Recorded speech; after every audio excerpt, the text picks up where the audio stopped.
예수님의 삶은 당시 사람들을 언제나 놀라게 만들었습니다.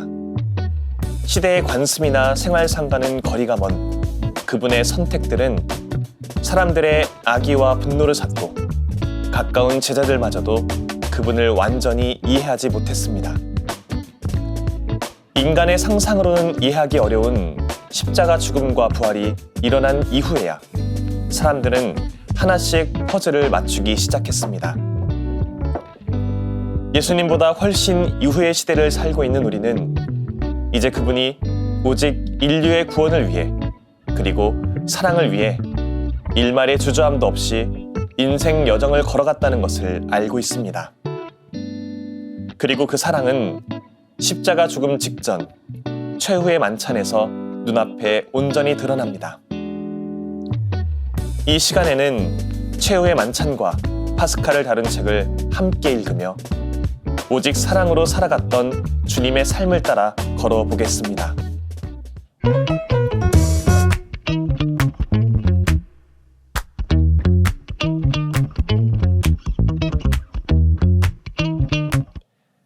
이 시간에 함께 읽을 책은 네 번째 잔의 비밀입니다. 이 책의 저자는 목회자의 꿈을 품고 살아갈 만큼 독실한 개신교 신자로 어느 날 설교를 듣다 최후의 만찬에 대한 의문을 갖게 됩니다. 그리고 그 의문에 대한 해답을 찾기 위해 성경은 물론 유대교와 초대 교회 문헌까지 샅샅이 뒤지며 최후의 만찬에 담긴 참된 의미를 찾아가는데요. 구약의 파스카가 이 시대의 성체성사로 이어지는 과정을 읽을수록 인류 구원을 위한 하느님의 위대한 계획을 새삼스레 깨닫게 됩니다. 이 책을 읽고 나면 미사 때마다 인류를 구원하기 위해 스스로 어린 양이 되신 예수님의 사랑을 깊이 느끼게 될 것입니다. 이 책을 쓴 스콧 한은 장로교의 목사이자 교수였지만 1986년 부활절에 가톨릭으로 개종했는데요. 이후 성경과 가톨릭교의 신앙에 관한 다양한 주제를 발표하면서 강사이자 작가로 활동하고 있습니다.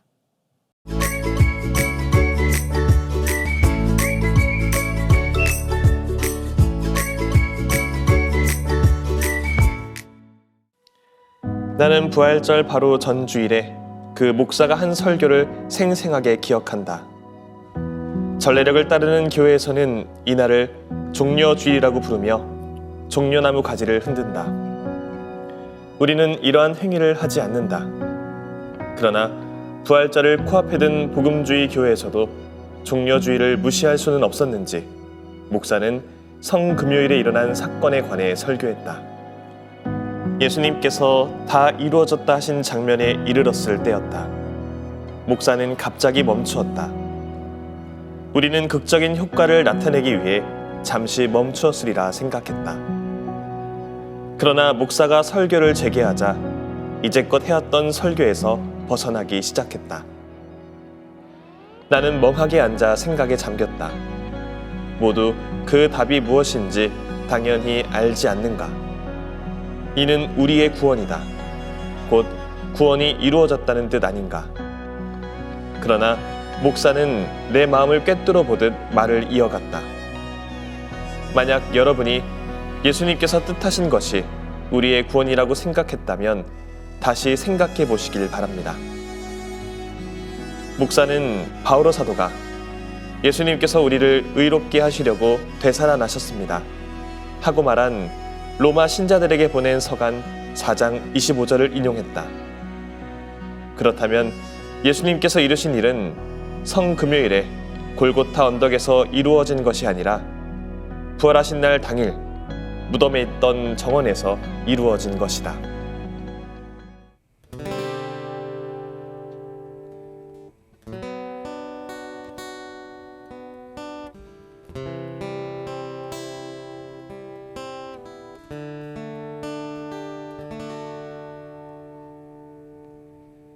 그리스도의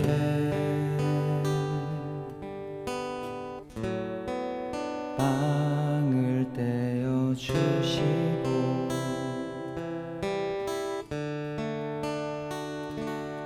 그리스도의 잔을 나눠주시며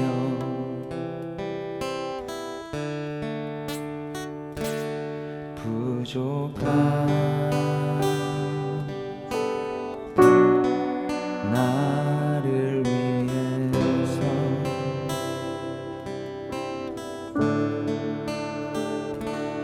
자신을 모두 내어주시네.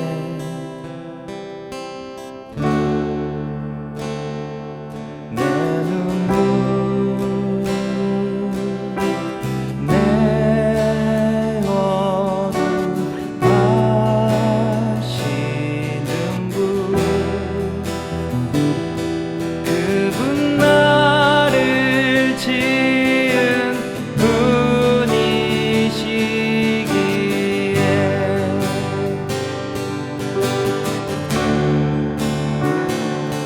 주님 사랑이 나를 부르십니다.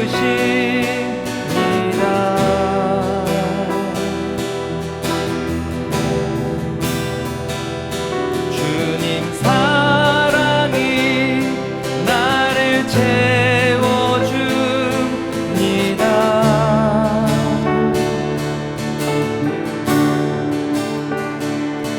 주님 사랑이 나를 기다립니다.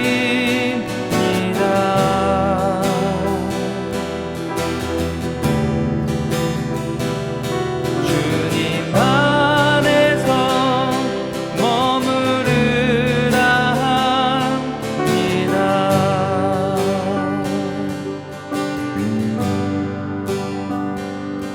이 빵은 너를 위한 나의 몸,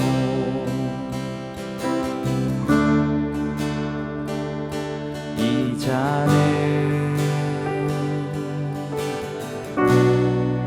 너를 위한 나의 피,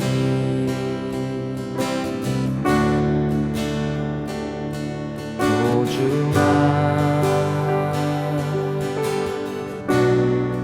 너를 위해서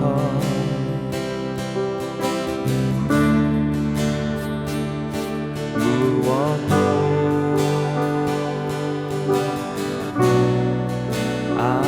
아깝지가 않으리.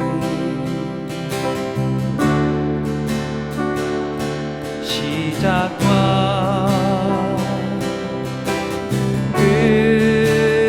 끝이신 내 아버지, 그분 나와 항상 함께 하시네.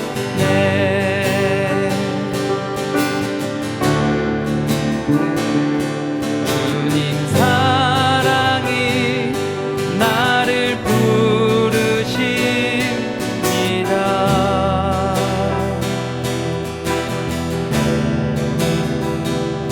주님 사랑이 나를 채워줍니다.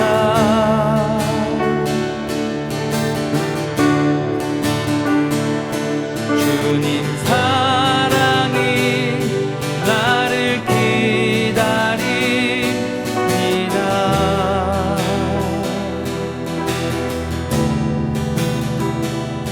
주님 안에서 머무르라 합니다.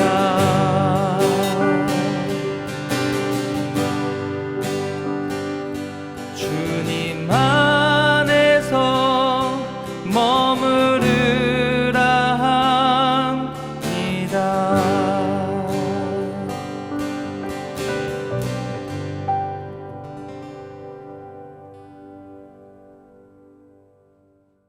신앙을 다룬 책치고는 드물게 이 책은 의문으로 가득 차 있는데요.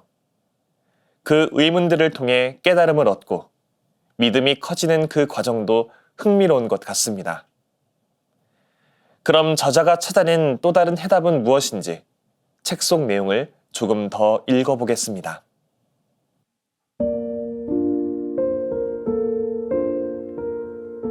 하느님께서 이스라엘 백성을 죽음에서 구하시고 이집트 종살이에서 해방하신 이유는 그들이 구원받기에 합당해서 곧 그들이 죄가 없기 때문이 아니라 당신의 자비 때문이다. 파스카 때 그리고 그 이후의 희생 제사를 통해 하느님께서는 그들이 섬겼던 우상들을 죽이라고 명령하셨다. 또한 짐승이 그들을 대신해서 처형되는 것을 목격하라고 요구하셨다.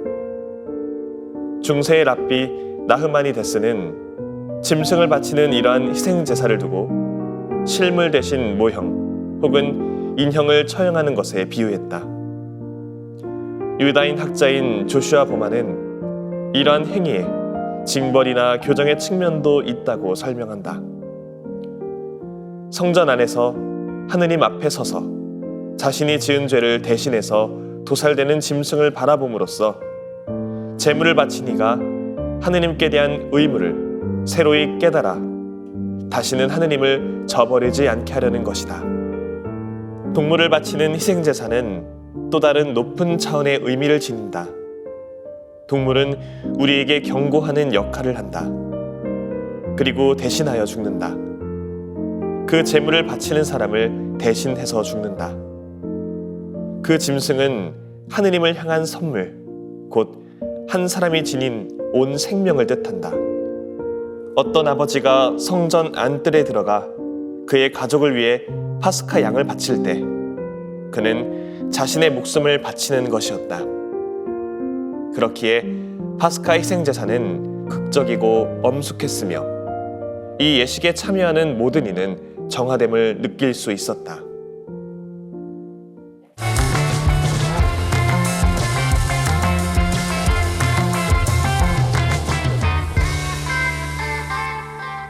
독자들로 하여금 예수님께서 구약의 옛 언약들을 새 언약으로 바꾸어 당신의 몸과 피를 인류 구원을 위한 희생제물로 바치셨음을 다시금 깨닫도록 이끌고 또 예수님께서 이루신 구원의 신비를 드러내는 성찬례를 더 깊이 이해할 수 있도록 도와주는 네 번째 잔의 비밀을 읽으며 저는 자연스레 사제로서 제가 매일같이 봉헌하고 집전해온 미사 성제에 대한 기억들을 떠올렸습니다.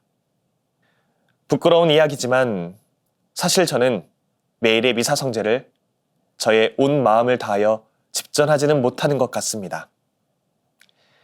가끔은 매번 달라지는 저의 컨디션이나 바쁜 일상, 감정 등을 핑계 삼아 또는 의식조차 하지 않은 채 그저 매일 반복되는 일상의 한 부분 정도로 여기게 되어 제가 집전하는 미사 성제에 정성을 다하지 못하곤 합니다. 빵과 포도주가 저의 손을 거치며 예수 그리스도의 몸과 피로 변하는 순간에도 저의 온 실존을 담은 확신을 갖지 못하거나 별다른 의식을 하지 않은 채 이 역시도 일상의 한 부분처럼 가볍게 다룰 때도 있습니다. 지금 내가 느끼고 있는 감정과 상태, 마주하고 있는 상황에 따라 2000년 전 예수님의 최후의 만찬과 십자가상의 희생을 재현하고 있다는 사명감을 잊은 채 2000년 전에 이루어진 사건과는 별개인 것처럼 제가 집전하고 있는 미사성제를 대할 때도 있습니다. 이처럼 인간적인 한계와 저 자신의 나약함에 미사성제의 의미가 짓눌리고 있어 보일 때마다 다시금 마음을 다잡을 수 있도록 이끌어주는 기억이 있습니다. 사제서품을 앞둔 부제 때 어느 날 제 동기로부터 각오가 섞인 경험담을 들었던 때의 기억입니다. 동기는 방학 중 본당 사제관에서 생활하는 와중에 간혹 시간이 나서 본가에 가게 되어 어머니께서 차려주신 밥을 먹었을 때의 이야기를 들려주었습니다. 아들에게 밥상을 차려줄 수 있는 기회가 아주 가끔씩 찾아오는 만큼 제 동기의 어머니께서는 아들의 밥상을 어느 때보다도 정성껏 차려주셨고 식사를 하는 아들의 모습을 어느 때보다도 뚫어지게 바라보셨다고 합니다. 이런 분위기가 두 사람에게 낯설게 다가올 때쯤 어머니께서는 아들을 향해 대략 다음과 같은 말씀을 전하셨다고 합니다. 피로 맺어진 부모 자식 간의 관계 안에서 어미로서 아들의 밥상을 차려줄 날이 이제 얼마 남지 않아 많이 아쉽지만, 또 한편으로는 아들이 사제가 되어 예수님의 피로 맺어진 성체성사 안에서 새로운 신앙의 가족들과 함께 만찬을 나눌 것을 생각하면 앞선 인간적인 아쉬움은 온데간데 없이 사라진단다. 동기는 이 이야기를 들려주며 사제품을 앞둔 마음을 함께 다져볼 것을 제안했고, 앞으로 사제로서 마주하게 될 수많은 교우분들을 미리 떠올려보며 매일 집전하게 될 미사 성제의 의미를 미리 마음 깊이 새겨볼 수 있기를 바랐습니다. 더불어 인간적인 나약함을 넘어서는 하느님의 은총과 성체 성사의 신비를 바탕으로 당당하고 용기 있게 사제 생활을 해나갈 수 있을 거라 희망하였습니다. 그래서 저는 미사 성제를 집전하는 사제로서 성체 성사의 의미를 온 마음으로 품지 못할 때나 저 자신의 부족함과 나약함에 사로잡혀 정성을 다해 미사를 집전하지 않을 때면 성작에 담긴 성혈을 바라보며 제 동기가 들려준 체험담을 곱씹어 보게 됩니다. 그렇게 지금 제 손으로 봉헌되는 미사 성제가 과거와 현재, 미래의 시간을 초월하듯 아우르며 그 시간 안에 속한 모든 존재가 예수 그리스도께서 흘리신 피로 연결될 수 있도록 이끌어주고 있음을 느끼게 됩니다. 네 번째 잔의 비밀을 통해서 반복적으로 체험을 한 나머지 익숙하고 당연하게 받아들이고 있을지 모르는 성체 성사의 신비와 그 신비 안에 담긴 예수 그리스도의 몸과 피가 품은 의미에 대해 숙고해 볼 수 있으면 좋겠습니다. 성작 안에 담긴 예수 그리스도의 피를 온 마음으로 의식하며 미사를 봉헌할 수 있는 신앙인으로 거듭날 수 있으면 좋겠습니다. 나는 구원의 절정이라고 여길 수 있는 하느님 당신의 세계약 제정을 파스카 축제 때로부터 시작되는 것이 적절하다고 여겼다. 복음서에서는 축제를 그러한 계약이 맺어지는 적절한 때와 장소로 보이게 만든다. 파스카 축제는 하나의 사건이 벌어진 시간을 나타내기 위해 우연히 사용된 세부 요소라 여길 수 없다. 파스카 축제는 모든 복음서에서 반복해서 이야기하는 주제이기 때문이다. 루카 복음서에서는 예수님의 변모 장면에서 미묘하지만 중요한 방식으로 모세와 예수님을 연결시킨다. 복음서에서 이 구절에 탈출이란 의미를 지닌 그리스어 엑소도스가 유일하게 등장한다. 루카 복음서에는 예수님께서 모세와 엘리야와 함께 영광에 쌓여 나타났다며 예수님께서 예루살렘에서 이루실 일, 곧 세상을 떠나실 일에 대해 말씀하고 계셨다고 기록되었다. 엑소도스는 영어로 떠남 혹은 죽음 등 다양하게 번역하지만 본래의 그리스어 단어는 흔치 않았다. 복음서에서는 이를 이스라엘 역사의 위대한 사건임을 일깨우기 위해 의도적으로 사용했을 것이다. 루카 복음사가는 예수님께서 예루살렘에서 이루셔야 할 세상을 떠나실 일에 대해 밝히고자 복음서에 기록된 대로 예수님의 마지막 파스카, 곧 제자들과 함께 나누셨던 만찬 예식의 장면을 설정했다는 점을 나는 믿게 되었다. 예수님의 희생은 현재 진행형이며 우리는 매일 제대 위에서 이루어지는 성체 성사를 통해 구원을 받고 있습니다. 우리 삶에 드리운 그 사랑의 그림자는 늘 우리를 변화시키고 나아가게 하는데요.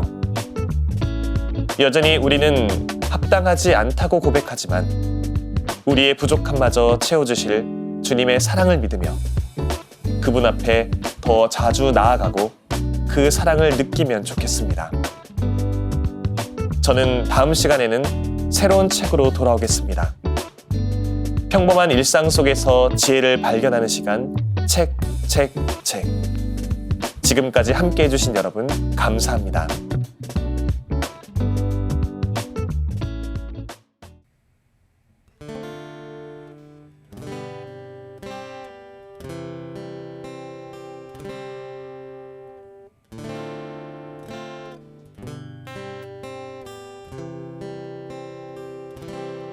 사랑은 참고 기다립니다.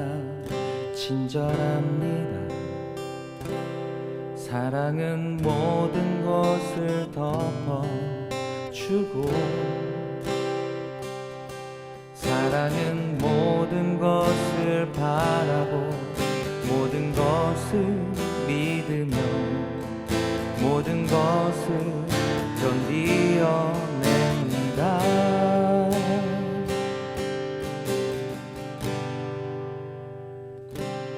사랑은 참고 기다립니다. 친절합니다.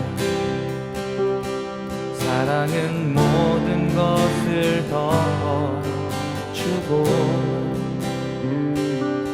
사랑은 모든 것을 바라고, 모든 것을 믿으며, 모든 것을 견디어냅니다.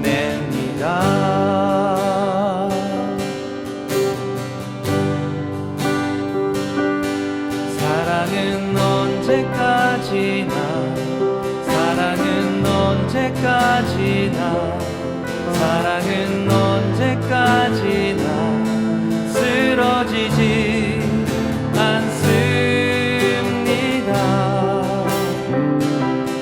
사랑은 언제까지나, 사랑은 언제까지나, 사랑은 언제까지나 쓰러지지 않습니다.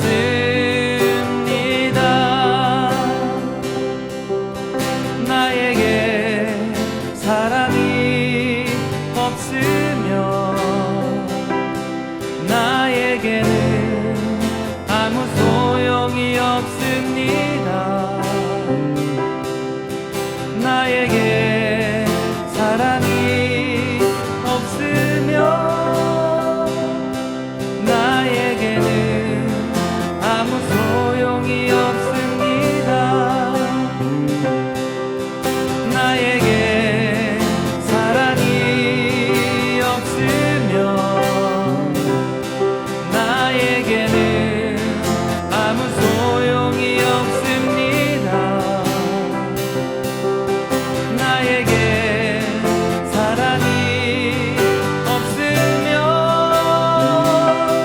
나에게는 아무 소용이 없습니다.